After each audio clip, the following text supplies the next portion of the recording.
Hello বন্ধুরা, আমরা আজ যাচ্ছি চিল্কিগড় আমাদের এক বন্ধুর জন্মদিন উপলক্ষে। তাই আমরা চলে যাচ্ছি চিল্কিগড় পূজাতে।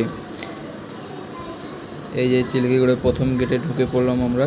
তারপর আস্তে আস্তে যাচ্ছি, দেখা যাক। প্রচুর বৃষ্টি হয়েছে, জল। এটা মেন গেটে ঢুকলাম। এরপর পূজা দিয়ে কিছু ছবি তুলে নিলাম আমরা। এ দেখো, চ্যাংড়া ফাটার ছবি তুলেছি আমরা।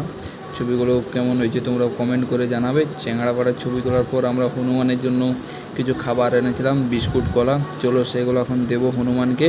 দেখা যাক। এ দেখো, নিয়ে নিছি, হনুমানকে দিচ্ছি। সব চলে এসেছে, আমরা কলা দিচ্ছি। কলা দেওয়ার পর বিস্কুট দেবো। কলা খাচ্ছে নি, অনেক খেয়েছে তো তার জন্য খাচ্ছে নি আর। তারপর বাড়ি ফিরছি। আসার সময় বাপের গাড়ি একটু ঢং দেখিয়ে নিল, রাইডার হবে, রাইডার। হাত ছেড়ে চালাচ্ছে বাবু। এ দেখো বাবু পুরো এনজয় নিচ্ছে বাবু। এ দেখো পুরো ফাটাচ্ছে, কাঁচার খালে বুঝতে পারবে। চলো দেখা যাক কী করে। যাচ্ছে চলে গেল। এ দেখো এবার কী গিলি দেখাচ্ছে। এই যে কী গিলি দেখাচ্ছে এটা। যাই হোক, দেখা যাক। এই বৃষ্টি হয়েছে তো তার জন্য আমরা জঙ্গলের মাঝে একটু দাঁড়িয়ে গেলাম। দাঁড়িয়ে কিছু ছবি তুলে নিলাম, চ্যাংড়া ফাটার ছবি। এ দেখো কেমন হয়েছে তোমরা কমেন্টে জানাও ছবিগুলো। দেখা যাক। এরপর বাড়ি ফিরলাম শেষ। চ্যাংড়া ফাটা তোমরা কে কে চিল্কি করেছো কমেন্ট